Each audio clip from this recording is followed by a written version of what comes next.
When I'm playing Yu-Gi-Oh, there's nothing more fun than when I'm able to play all of my cards without being interrupted by my opponent.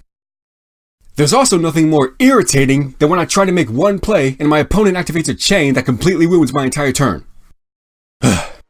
This video will be going over how a chain works, and how a chain doesn't work. I'm Fairytale Luna, and I'm convinced that Randy Feltface is my biological father. This is Yugiology.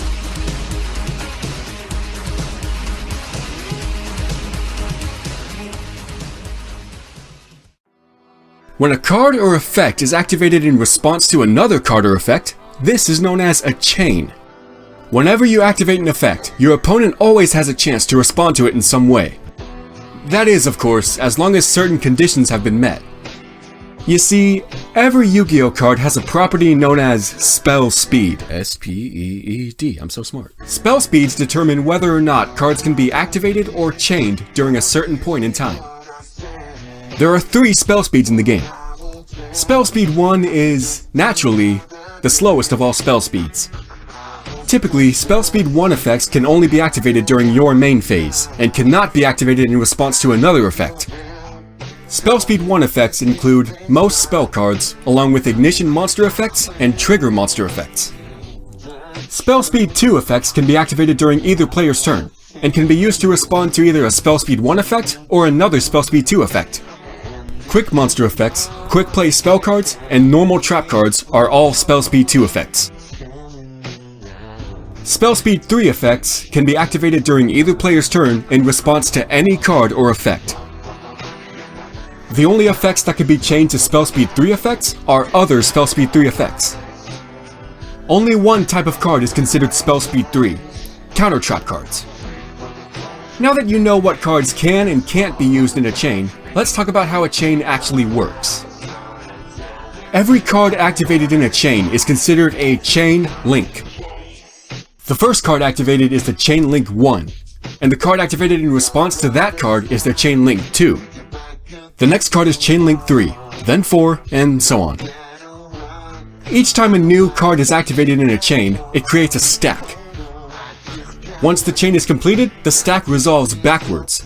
So the last card to be activated in the chain resolves its effect first, and the first card to be activated resolves last.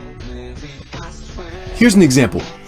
If I activate a spell card, and my opponent activates a trap card in response, and then I activate my own trap card, my trap card's effect will be applied first, and then my opponent's trap card will apply its effect, and then my spell card's effect applies.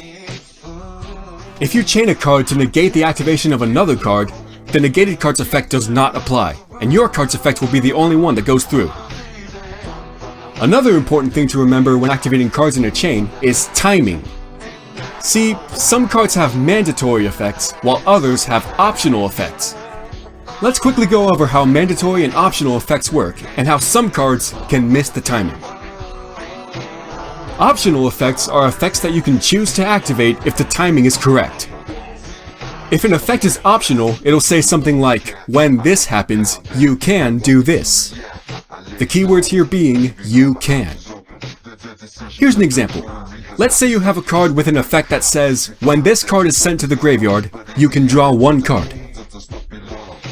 If the very last thing that happened was the card being sent to the graveyard, then you get to activate its effect. But if that wasn't the last thing that happened, then the effect will miss timing, and you cannot activate that effect. However, let's replace that when with an if. Now the card says, if this card is sent to the graveyard, you can draw 1 card. That if makes a big difference, because cards with if effects can be activated even if the timing is incorrect. So, if the card is sent to the graveyard, no matter what happened next, you'll still be able to activate its effect. Mandatory effects will always activate automatically, no matter the timing. A mandatory effect will say something along the lines of, when or if this card is sent to the graveyard, draw 1 card. Notice how the optional effect says you can draw 1 card, but the mandatory effect simply says, draw 1 card. When you take away that you can, you don't have to worry about timing. So, when the card is sent to the graveyard, its effect will automatically activate. Just remember the words when, if, and you can. I have a joke. Who is every Yu-Gi-Oh player's least favorite teacher? Miss Timing.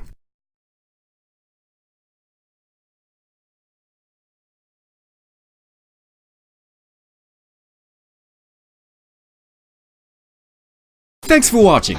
If you like this video, be sure to check out my other Yu-Gi-Oh videos. And subscribe if you want to see more content like this in the future. I'm Fairy Tail Luna. Goodbye.